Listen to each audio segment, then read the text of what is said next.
दोस्तों इस कहानी को सुनेंगे ना आपका दिमाग हिल जाएगा। 6 अक्टूबर को दिल्ली के गांधी विहार में एक एलपीजी सिलेंडर की वजह से एक हादसा हुआ। इस हादसे में 32 साल के रामकेश मीना की मृत्यु हो गई। पुलिस ने जब सीसीटीवी चेक करा तो उसमें 2 लड़के और 1 लड़की 5 और 6 अक्टूबर की रात को रामकेश मीना के फ्लैट के अंदर आते हुए दिखे। ये थे अमृता चौहान, सुमित कश्यप और संदीप। पर पुलिस कुछ साबित नहीं कर सकती थी क्योंकि रामकेश का फ्लैट अंदर से बंद था। पुलिस ने जब सख्ती से पूछताछ करी तो अमृता ने सच बोलना शुरू करा। मुरादाबाद की रहने वाली अमृता चौहान को एक शादीशुदा लड़के सुमित से प्यार हुआ। अमृता के घर वाले इस रिश्ते के खिलाफ थे, पर अमृता सुमित को किसी भी कीमत पे छोड़ना नहीं चाहती थी। इसलिए अमृता के घर वालों ने बकायदा न्यूज़पेपर में एक नोटिस जारी करके उससे सारे रिश्ते तोड़ लिए थे। अब मई 2025 में अमृता को प्यार हुआ रामकेश मीना से। दोनों साथ में लिव इन में रहने लगे। लिव इन में रहने के दौरान रामकेश ने अमृता चौहान की कुछ आपत्तिजनक तस्वीरें अपने लैपटॉप में सेव कर ली थी। इस चीज को लेकर उनके बीच कई बार झगड़ा होता था और अमृता कहती थी कि वो फोटोज डिलीट कर दो, पर रामकेश हर बार फोटोज डिलीट करने की बात को टाल देता था। अमृता समझ गई थी कि रामकेश कल को इन फोटोज का गलत यूज कर सकता है। अमृता ने अपने एक्स बॉयफ्रेंड सुमित से हेल्प मांगी।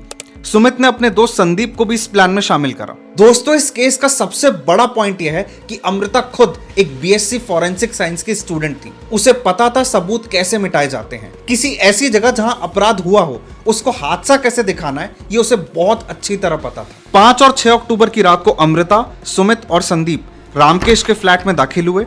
मोबाइल के चार्जर के वायर से रामकेश को खत्म किया, लैपटॉप से हार्ड डिस्क निकाली, रामकेश के शरीर पर तेल, घी और शराब लगाया और अमृता के एक्स बॉयफ्रेंड सुमित ने एलपीजी सिलेंडर में से पाइप निकालकर उसे खुला छोड़ दिया जिससे गैस निकलने लगी। अब सुमित का बैकग्राउंड क्या है? सुमित खुद मुरादाबाद में एलपीजी सिलेंडर का काम करता था। तो इस केस में एक फॉरेंसिक साइंस की स्टूडेंट है जिसको सबूत मिटाने आते हैं और दूसरा एलपीजी सिलेंडर में एक्सपर्ट है, यानी गलती होने की कोई गुंजाइश नहीं थी। फिर इन लोगों ने फ्लैट के गेट पर लगी जाली को काटा, लाइटर को ऑन करके फ्लैट में फेंक दिया और जाते जाते गेट अंदर से बंद कर दिया। और इन लोगों के फ्लैट से निकलने के कुछ ही देर बाद फ्लैट में बूम।